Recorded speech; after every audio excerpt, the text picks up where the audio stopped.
Que pasa YouTube, SixftHax here, have for you guys today the first installment of a new mini-series that I want to bring to the channel, and I'm hoping you guys do enjoy this. So this video is basically going to be me discussing the top Pokemon in Draft League format. Now I'm hoping that this video will be able to inform newcomers, and maybe it's a video that those of you who are very well versed in the format will still find helpful or interesting in some way. So if you do enjoy the video, please make sure to hit that thumbs up button down below. Let me know in the comment section below what is your list of the top Draft League Pokemon, and do you agree with my list or do you disagree with my list? I did get help from a few of my friends. The names of them will be on the title screen right now, so definitely go check them out, guys. These are some of the top Draft League players and some of the best Draft League players that have played this format. All their channel links and stuff will be down in the description. I owe them a huge credit to this because they were able to help me figure out this list. Now the way I want the list to go is that there's no real specific set number. With that being said, let's go ahead and get this started. So first and foremost, Pokemon that are typically banned will not be in the list. For example, things like Magearna, Genesect, Aegislash, Deoxys, Darkrai, mons like that you never see outside of just an Uber's draft in general, or just an Uber's league in general, will not be added to this possible list.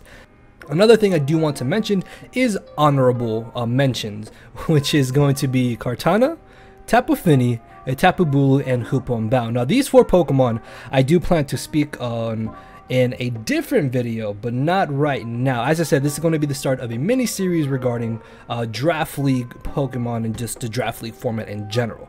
So with that being said, we can go ahead and get this started. So the first Pokemon that I want to kind of talk about is going to be Greninja. Greninja is one of those Pokemon that as of recently has gained so much popularity. Back in ORAS and back in early Sun and Moon, this thing would never be drafted early, like top 3 rounds. I'm speaking of Tournament Greninja. Protein Greninja and Battle Bond Greninja are way too good for the format and should not be typically allowed. That's why I'm only going to be touching on Torrent Greninja. But Greninja is a Pokemon that has never really been too popular, but again, as of lately, it's really gained a lot of traction, a lot of popularity, because its move pool is actually kind of insane. It's got an amazing speed tier and base 122, being able to outspeed possibly one of the best mons in the format in Tornadus Styrian. The fact that Greninja can run not only physical, special, and mix sets makes this thing absolutely terrifying. It can run an amazing choice scarf set. It has a diverse move pool. It has a plethora of great coverage moves in like Gunk Shot, Grass Knot, Extra Sensory, Low Kick, Night Slash. The list goes on and on. It also gets dual spikes and it gets access to U-turn for momentum. So Greninja is definitely a Pokemon that you can debate as being one of the top Draft League mons. Moving on to the next Pokemon here, we have Suicune. Much like Greninja, Suicune as of lately has started to become more and more popular. It's very well due to the fact that it can honestly beat a lot of its counters. Suicune alone can beat grass types because of pressure. It can force opposing grass types to use all of their grass moves, and then from there Suicune is able to Calm Mind, it's able to Toxic them and beat them even easier 1v1. Of course, Scald being one of the best moves in the game is one of Suicune's main bread and butter moves. You will just about always see Suicune running Scald because that 30% burn is just so helpful in it being able to deal with opposing Pokemon, and most importantly deal with physically offensive threats in general. Pressure with Suicune's immense bulk is just such an amazing combination. Sub Calm Mind, protect Scald, or sub Toxic, protect Scald called Suicune. Those two Suicune sets in general have been very popular as of late Sun and Moon and Ultra Sun and Moon, and it's why Suicune is just absolutely terrifying. This thing can take so many hits, it can be such a terrifying monster to deal with, and an absolute pain for many teams to try and break through if they don't have a good offensive grass or good offensive electric type. So Suicune definitely has merits in being potentially one of the top 10 best mons. So the next mon I want to touch on is Jirachi. Now personally, I feel like Jirachi has kind of fallen off a bit since Oras, and leading into Sun and Moon and Ultra Sun and Moon, the power creep did kind of make it fall off of the radar a little bit. Jirachi has been a Pokemon that you used to see go round 1 just about all the time. Now there's instances where this thing may not even be drafted, or it doesn't even get picked until like round 3, 4, or 5, which at that point it's an absolute steal, and you should definitely pick it up, no pun intended, because it is steel and psychic type. But Jirachi definitely still has a lot of merits to it. It still has an immensely diverse move pool. Of course, Serene Grace with Iron Head, Zen Headbutt, and Heart Stamp is phenomenal because that allows Jirachi to potentially be able to flinch its way to victory. Healing Wish is an amazing support move for Jirachi to be able to give one of its weakened team members a second life in the match, and that alone can be absolutely phenomenal. It also got access to Meteor Mash, I believe, in Sun and Moon, correct me if I'm wrong, but Meteor Mash is really nice because with Serene Grace, it gives Jirachi a 40% chance to boost its physical attack. So Jirachi definitely still holds a very tight hold on the potential top 10 Pokemon list. So moving on to our next mon that I want to talk about, we have Thundurus. Actually, I kind of want to talk about these mons together. We have Thundurus and Zapdos. Both are electric flying types. Thundurus is definitely the more aggressive of the two Pokemon, while Zapdos is a little bit more versatile in the sense that it can be offensive, it can be defensive, it runs a lot of good support sets.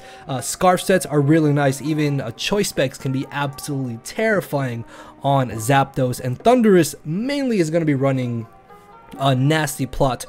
Defiant does actually have a pretty nice niche in certain matchups, which is another good benefit of Thundurus in the Draft League format. Not to mention that Thundurus also gets access to nasty plot, which means it's an absolute nightmare to deal with if you don't have something to outspeed it that can properly deal with it, or if you don't have a wall that's able to live a +2 hit, and even then you still have to worry about the fact that Thundurus will be able to absolutely obliterate it with a Z move. So these two mons I feel kind of go a little bit hand in hand. They do slightly different things, but they are still mons that are definitely very good in the Draft League format and do have very easy access to being top 10 in my opinion. And the next mon is Tornadus Styrian.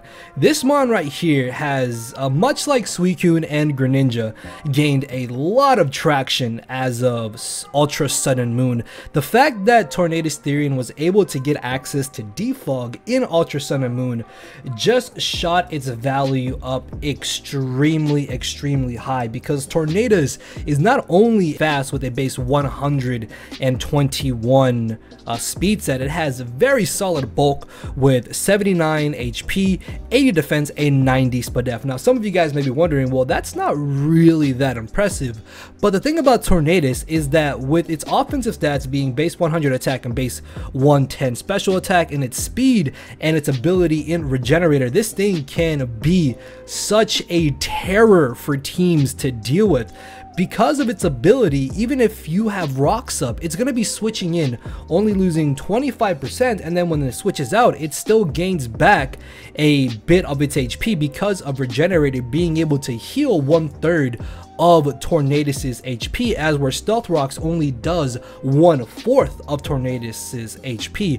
And back to its speed tier, because it is so fast, it can just about always guarantee getting off a defog, making it difficult for the opposing player to try and consistently keep up hazards on the player with Tornadus' side, and that in itself can be such a crucial factor in so many matchups. And that's where I think Tornadus really shines, and that's not even to mention its amazing diverse move pool with moves such as Sludge Wave, Sludge Bomb, Super Power, Tailwind, Taunt, U-Turn of course, and Defog, Knockoff, Foul Play. There's just so many different things that Tornadus can do, and in my opinion, as a late round 1 pick, you cannot go wrong. So moving on to the next mon here, we have Garchomp. Now Garchomp is a very interesting mon. I feel that its heyday was back in Omega Ruby and Alpha Sapphire, but it stayed pretty consistent in Sun and Moon leading into Ultra Sun and Moon. Typically Garchomp is not a mon that you see drafted very early in the draft. It's always a round 1 or round 2 pick, don't get me wrong, but it's never a mon that you see going like 3rd pick overall or 4th pick overall. You kind of see it pick later half of the drafting of round 1 or the early round of round 2. But it's been consistent. It's never really fallen off of popularity. It's definitely stayed on the radar just because of how versatile it can really be. I've had the pleasure of using Garchomp myself in a league before, and it's been an absolute monster. With Z moves, Garchomp is able to just break through so many of its defensive checks, and just being able to have that one insta nuke of a move just really makes Garchomp still very valuable. Not to mention that it hits a very specific benchmark in its speed tier at 102, and being able to outspeed a plethora of the base 100 speed tiered Pokemon, giving it that slight little edge that so many people absolutely love on Garchomp. Plus, it does have a phenomenal base 130 attack with a base 108 HP, along with amazing defenses and 95 Fizz-Def and 85 Spadef. So this has better bulk than Tornadus, but it doesn't necessarily have the option of being able to regain back its HP, which doesn't necessarily hurt Garchomp entirely too much. If Garchomp had access to Dragon Dance, this thing could potentially be borderline broken, but it still has access to Sword Dance, which is very good on its own because it still allows Garchomp to be a very scary threat physically, and it helps it be able to break through a lot of walls, including very common physical walls such as Suicune, Slowbro, Tangrowth, and Landorus potentially. Plus, access to Stealth Rocks is always amazing. So yeah, Garchomp definitely a testament of the Draft League format and deserves to be on this list, I think. So moving on to the next Pokemon here that I want to talk about, that is going to be Clefable. Clefable has been a very interesting Pokemon. It was potentially the best Draft League Pokemon back in Omega Ruby and Alpha Sapphire, just because it was such a pain to deal with. And leading into early Sun and Moon into Ultra Sun and Moon, it did take a little bit of a dip in usage, but recently it's been rising, and it's still proving to be one of the best Draft League mons in general. It's so well rounded. It's still just such an amazing Pokemon. Base 95 HP, 73 defense, and 90 Spadef with reliable recovery and soft boiled Wish and I guess Moonlight. This thing is such a nightmare to take down.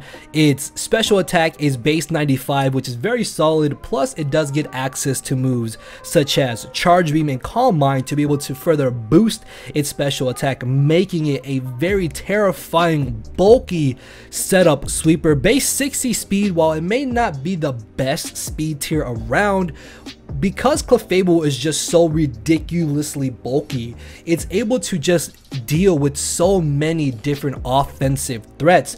And the only real scary things to Clefable are those offensive steel types or potentially offensive poison types. But there's just so many different things that Clefable can do, and it's absolutely insane. Even with Z moves now, it's only one nuke, essentially, is what I'm saying. So once your opponent wastes that one move to absolutely do an immense amount of damage, Clefable then can just come in and still be a giant pain in your opponent's side. Clefable gets a lot of great support moves: Trick, Knockoff, Icy Wind. Thunder Wave is one that I know a lot of people definitely love. It gets access to dual screens and Healing Wish. Like, the list goes on and on, and has an amazing move pool as well, and you cannot go wrong with ever picking Clefable round 1, in my opinion. So the next mon here we have is going to be Kyurem Black, aka Big Black Kyurem, one of my personal favorite Draft League Pokemon. I've won a championship with Kyurem Black, and I can definitely justify this thing being an absolute monster. Honestly, Kyurem Black is probably the best breaker in Draft League format, and what I mean by that is that this thing just comes in, it clicks a move, your opponent has to decide and realizes that this is either going to OHKO something or 2-hit KO something. If not one of those two, whatever is switching in is going to be taking a gigantic chunk of damage regardless of what it is.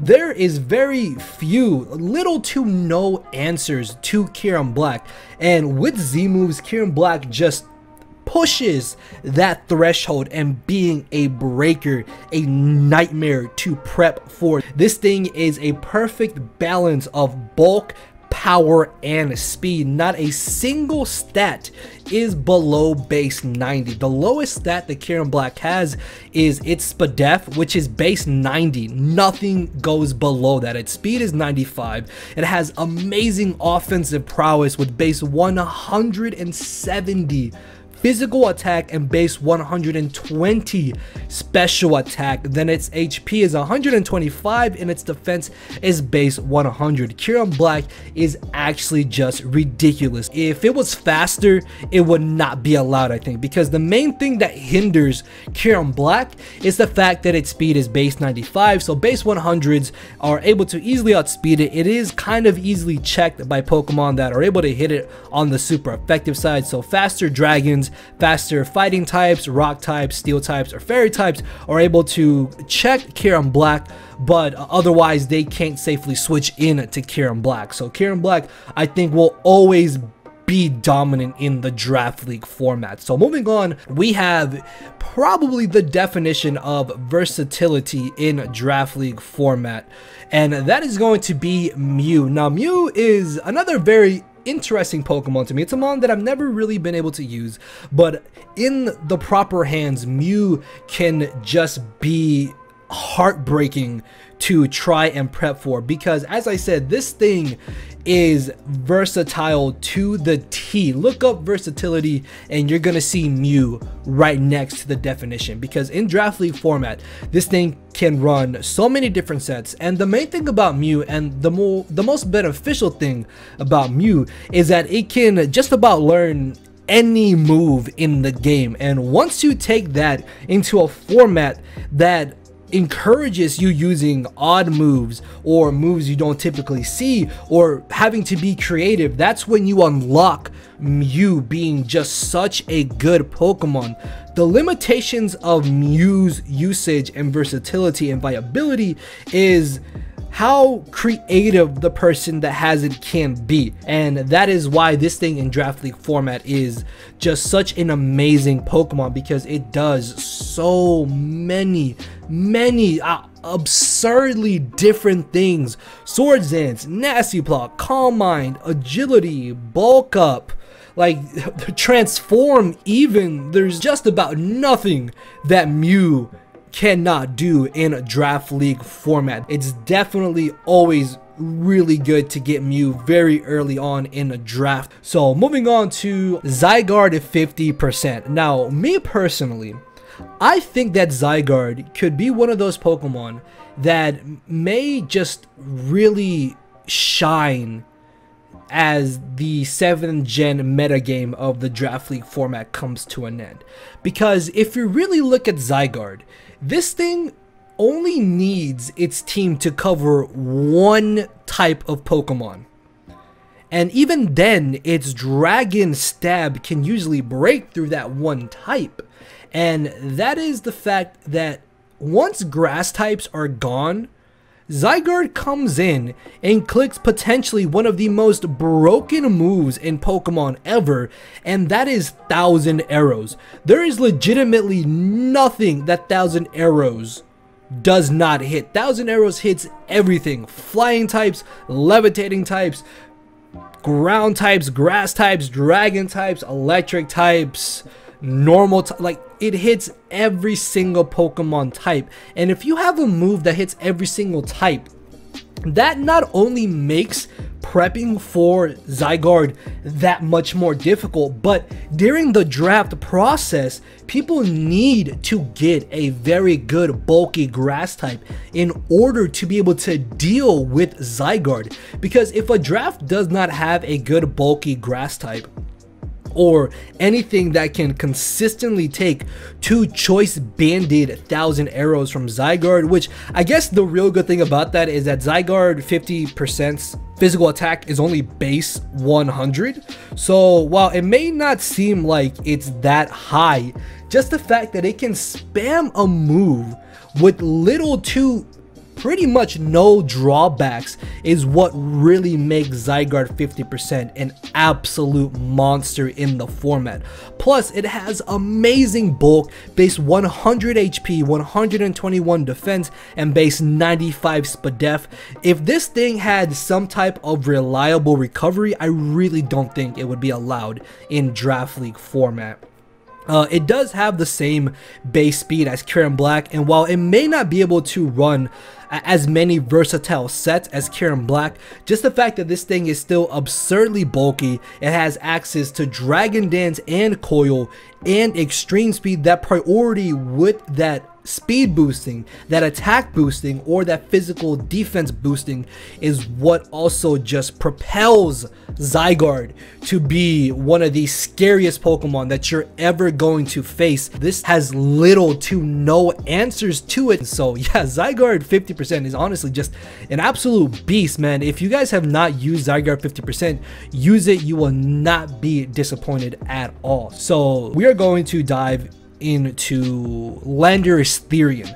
Honestly, the most improved Pokemon because of Z moves, I think, is Landorus Styrian. I remember back in Omega Ruby and Alpha Sapphire, back in 6th gen, there would be times where Landorus wasn't even drafted. There would be times where Landorus would go until like round 4, 5, or 6, and that's absurd to think of now because Landorus always goes first 5 picks because Landorus is such a monster with Z moves. We've seen the testament of Z move Landorus in the OU tier and in the Draft League format, where there are even fewer counters to be able to deal with this, and where Landorus can be even more versatile with its Z moves and be more potentially flexible with being able to set up and run different sets, mixed sets, special sets, offensive sets, defensive sets. There's so much Landorus can bring to a team. Plus, it has easily one of the best abilities in Draft League format in Intimidate. It gets access to U-Turn, which is an amazing momentum move. The only downside of Landorus is the fact that it is 4 times weak to Ice type moves, which even then is not really that big of an issue, and the fact that its speed is only base 91, which realistically is also not that bad at all in my opinion, just because it still gets access to speed boosting moves like Rock Polish mostly. It gets access to Sword Dance as well. A Double Dance Z move Landorus is a Pokemon that can legitimately just sweep on its own. This thing is absurdly versatile. Landorus definitely justifies being one of the scariest Pokemon with Z moves in hand. Like, Z move Landorus is a Pokemon that you will honestly be able to bring every single matchup. So moving on to our next mon here, we have Selestina. Now Selestina is another one of those mons that I've had my eye on as of lately, and it's Pokemon that I followed through the 7th gen metagame, because at the beginning of Sun and Moon, it didn't really get a lot of love. It got a bit of flack, honestly. A lot of people thought it really wasn't all that great. Yes, it does have absurdly good bulk, base 97 HP, base 103 defense, and base 101 spadef, but its speed was very lackluster, only at 61. Its offensive prowess also really doesn't look that good on paper, with 101 attack and only a mere 107 special attack. But as the metagame evolved, people slowly started to realize, holy crap, Selestina is not just a mon that sits there, takes hits, and stalls. This thing can be such a terror with autotomize and Z moves in its hand. It can go offensive, it can go defensive, physically offensive, especially defensive, mixed defensive, mixed offensive. Of course, the Leech Seed Protect set is tried and true. That set can be such a pain for people that do not properly prepare for it, and that's where Selestina can really shine. Selestina can outstall a team, it can autotomize and steamroll into sweeping because of Beast Boost, consistently boosting its either physical attack or special attack, depending on which way you want to go. And yes, its move pool might not be the most diverse. It does get access to pretty solid moves. It gets Fire Blast, Flamethrower, Giga Drain, Grass Knot, a Heavy Slam, Flash Cannon, and Air Slash. Those are typically the most common offensive moves you will see on Selestina. It did get a new toy in Ultra Sun and Moon and Superpower, but I've seen very few instances where Superpower Selestina actually really comes in handy. But regardless of the matter is that because Selestina is so bulky and it's so versatile, if you think that a certain set may not come, that specific set could absolutely blow you back. Selestina is definitely something I would recommend you guys to pick. Draft this with Z moves, you will not be disappointed. A lot of people have been able to use this to great success, and this thing is just such a beast, no pun intended. So moving on to the final Pokemon that I want to talk about, and that is going to be the one and only Taboo Coco. Now, of course, a lot of you guys did see this coming, but Taboo Coco has kind of had a bit of a roller coaster in Sun and Moon. I remember when Taboo Coco first came out, I heard so many people, so many different players, whether they be new or experienced in the format, saying Taboo Coco is not a round 1 pick. Taboo Coco is not worth ever getting round 1. It's a solid round 2, solid round 3 pick. But they were all wrong. Taboo Coco blew up mid Sun and Moon, and in the beginning of Ultra Sun and Moon is when Taboo Coco really just took off as being one of the top 3 best draft league Pokemon, because Taboo Coco is kind of like Zygarde, where you really only need to cover one specific type of Pokemon, and that is ground types. Once your opponent loses their ground types, Taboo Coco comes in because of Electric Surge. This thing's electric stab moves are boosted regardless of what your opponent's type is, obviously bar them being ground types, or if they have something like Volt Absorb, Lightning Rod, or Motor Driver, things like that. But even then, you can hit those with your Fairy Stab. But once your opponent loses their ground types, or once their ground type is weakened, Taboo Coco comes in, picks off that ground type, and now you have to deal with a Pokemon that is spamming Thunderbolts, Volt Switches, Wild Charges even. Like, there's such a scary thing about Taboo Coco being able to spam that electric stab in the terrain that boosts its electric moves. And we're not even into the fact that it can take full advantage of Z moves.